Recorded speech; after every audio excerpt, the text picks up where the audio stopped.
Hey guys, welcome back to my channel. If you're new here, hello, hi, my name is Numas Mulalos. But if you're coming back for more, thank you so much for coming back again. And if you have not subscribed yet, please do subscribe and please don't forget to like and leave me some nice comments down below. The title today, I am doing a chit chat. Get ready with me, and I know this video is so outside of my comfort zone, but I've been wanting to do a video like this for a very long time, and today I finally got the courage to actually do it. So please do stay tuned if you want to see how I achieve this look while yapping. We're talking all things on celibacy because I am diving deep into that journey. So I just want to have a conversation with women who are having the same experience. It will be highly appreciated if you guys would engage, like tell me your experience about celibacy, like has it worked for you, does it work for you, all those things, all those yummy nice things. And decentering man, like, are we doing that? We're still doing that, right? Yourself first, having your own identity before having an identity like in a relationship, because I believe most women struggle with individuality, especially when they're in relationships, when they have kids and all that. So if you want us to have a conversation like about those things, please do stay. First things first, celibacy. So I've been trying to figure out if I want to be celibate or abstain for a certain period of time, because I believe there's a huge difference between being celibate and abstaining. So abstaining is you like uzigcina, practically, like in simple words, or you pass not engaging in those sexual activities and whatnot. On the other hand, being celibate is like deciding that you'll never engage or participate, no, do anything that has to do with sex and never get married. And I was trying to figure out if I don't want to get married for the rest of my life, or it's just like a certain period of my life. And I do know right now that I don't want to be in a relationship with anyone. I do know if there's anything that I'm sure of, it is the fact that for at least the next coming 5 years, I don't want to be in a relationship with anyone. My last relationship was like in 2023 May, and I've never been in a relationship ever since. And it was something that I actually had to have a conversation with myself about. I was like, does it work, dude? Does this actually work for you? And I realized that no, man. Relationships are actually like, I know, I know it's different stuff for different folks, but as for me, relationships derail me so much. Also because back then I was so infatuated by the idea of being someone's wife, so I was doing so much and too much just to, please that particular person. But now I'm actually my own self. I ever since I started this journey, started to make sense, and I'm no longer like infatuated by the idea of being in a relationship. I'm like, I'm not judging anyone who don't want to be in a relationship. And oftentimes when I come across people and I actually like, they be like, are you in a relationship with your man or whatever? And I'm like, no, I'm not in a relationship. They want me to over explain myself as to why I'm not in a relationship. And my tea is, I don't want to be in a relationship. Relationships don't serve me. Like, they don't, like, I don't know if it's also because I've never had like a visual representation of what a good relationship is. I think that's maybe the case as well. I've never had a visual representation of what a good relationship looks like. I've never experienced a good man in my life. Like, no. Maybe like if there's anything that was close to like me experiencing a good man, it was definitely my dad. But now that he's passed and he's not here with us in this world, I've never had a visual representation of what a good man is. And I think that also like plays a very huge role in that. Let's move on to the next. Guys, how is adulting treating you? Like, how is being an adult? Because now phela ithina abantu abadala sekuyithina manje omama bakusasa. Nizokwazi nje kodwa uguqa ngedolo nikhuleke, guys. Nizokwazi. But my twenties have been a roller coaster, but a roller coaster that I enjoy sometimes, but a roller coaster that I do not enjoy at times. But I wouldn't necessarily complain. Had I been like a 22-year-old me would complain, but now because I'm grown, I'm not complaining. I'm actually enjoying my 20s. I'm enjoying, like, I'm taking each day as it comes, and I'm actually enjoying. Also, the reason why I find joy in my life now more than I did in my early 20s, I think it is because now I do things that make me happy. I do things that serve me. I do things that serve the highest version of myself. I do things that actually align with the things that I want in the long run. I am not doing things to serve other people and make other people happy. Now it's completely different. Back in my early 20s, oh my goodness, oh my goodness. But I wouldn't necessarily complain about my 20s. Like, I'm not complaining. Yes, there are things that I wish I have. There are things that I wish that never happened, but they happened. At the end of the day, they happened, and there's absolutely nothing that one can do about that but embrace it, and just take each day as it comes, as I have already mentioned. But also another thing, I think my life has become so easier, and I know I've made being single my whole I've made being single my whole identity. Like, it is my new identity. Like, I don't have any identity outside of being single, because that's what I know now. So I think I'm enjoying my 20s so much more now that I am not in a relationship with anyone, and I don't want to, I'm no longer infatuated by the idea of being like in a relationship and being someone's partner and being their ideal partner, when they are definitely not my ideal partner. No, I don't do that to myself anymore. I actually like myself now, and that's another thing that I discovered, that I actually like myself. Like, I actually do like myself. In 2020, back in 2022, 2023 or 2022, I don't know, I'm not too sure. But I remember back in 2023, I was listening to the Wellness and Wisdom podcast, and Unomdeni Daki was there. This is what I've applied to my life and to the things that I actually do. Because sometimes I'd sit down and be like, God, what is it that you want from me? And I would actually, question God, what is my purpose? Am I doing what I'm supposed to do? And I remember Unomdini Dagi said something, and it stuck with me from then until now. And whenever I doubt and whenever I feel like I don't know what to do and whatever, I just remember her words. She said, follow the breadcrumbs. And ever since I've been following the breadcrumbs, I do not actually wait for a sign that I don't know when that sign is gonna come. I literally pray about that whatever thing that I want, and if it doesn't come to pass, it's because it wasn't supposed to happen. It wasn't meant to happen.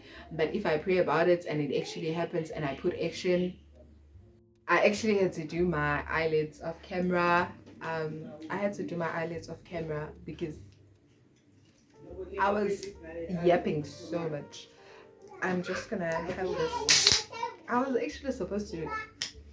Woo, I was actually supposed to have this when the video actually started. I had a whole idea planned in my head, but because I'm a yapper and I yap so much, I actually forgot about that, and I wanted to yap. Yeah.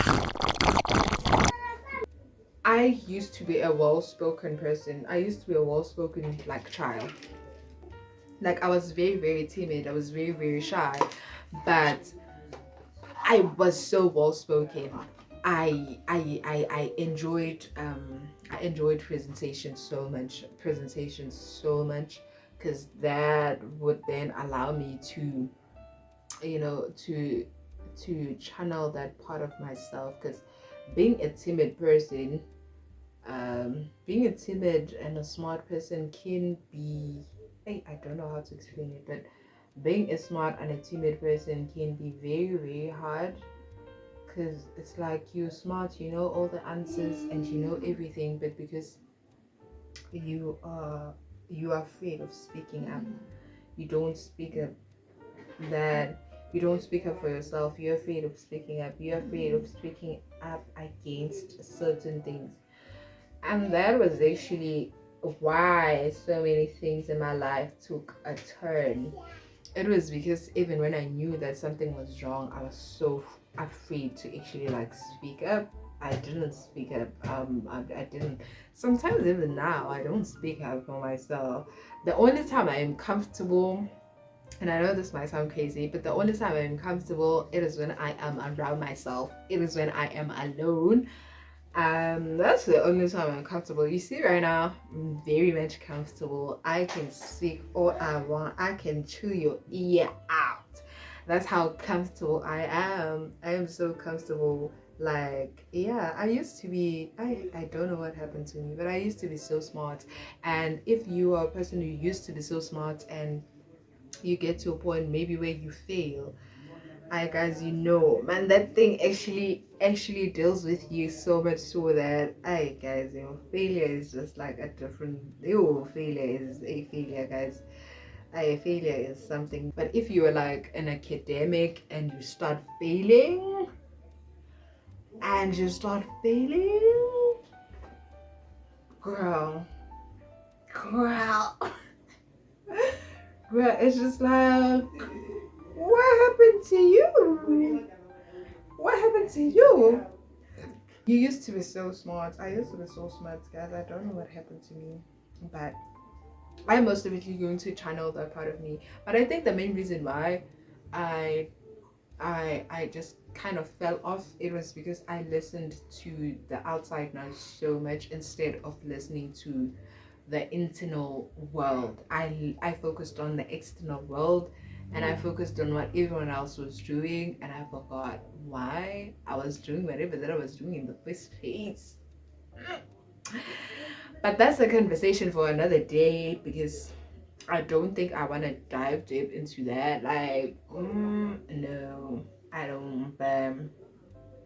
Yeah, I am using this concealer like for the first time. I am using this concealer. I got it from Take a Lot. I am using it for the first time. It is so moist. Like, it is so rich. Oh my goodness. I want to see how it actually blends. I love YouTube. If you are an OG here, even if you're not an OG, but if you literally listen to the way like that I speak and the effort that I actually started putting now, because I only started putting the effort now. I love YouTube, and I love YouTube so much. I love this space so much because it allows me to be my 100% self. It is very, very important to invest in personal development when you run a business. I don't care how small your business is, but it is very, very important in personal development. Personal development is going to be a game changer. If you're a person, if you understand that when someone comes up with a or express their dissatisfaction with the product that you're selling, you have to understand that that's not a personal attack, but that's a business shortcoming. That's where you're supposed to put like effort to actually, it's either you upgrade that product or you upgrade whatever that service you're providing them with.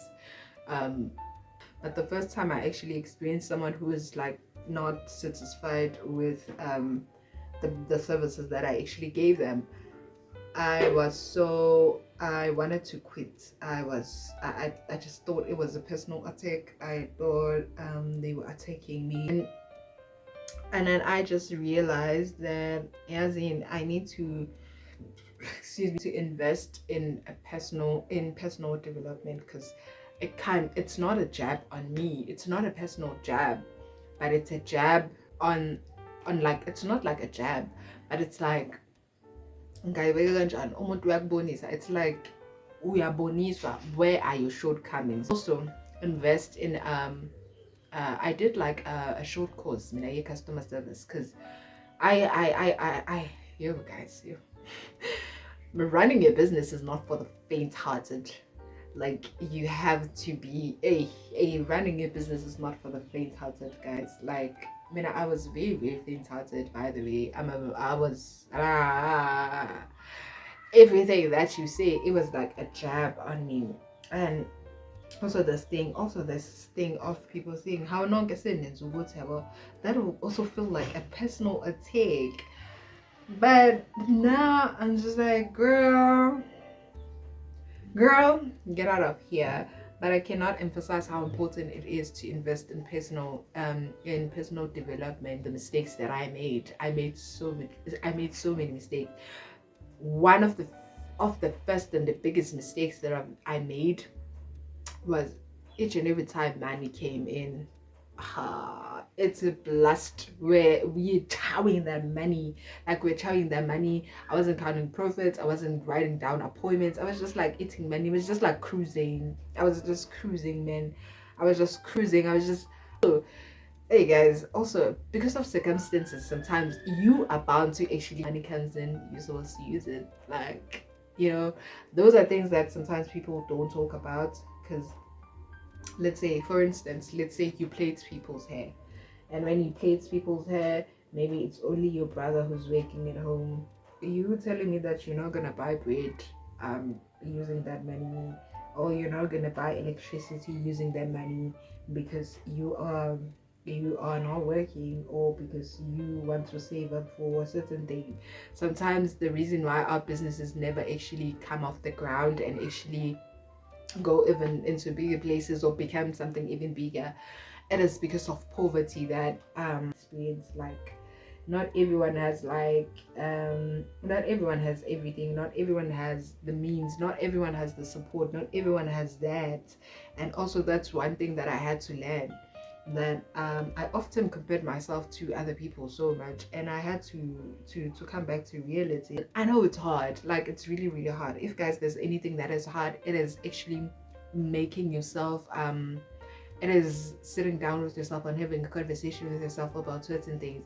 Like, there's certain things that I wish they were not in my circumstances. There's certain things that I wish were different. There's certain things that I'm like, girl, I just wanna buy a Ted Baker bag.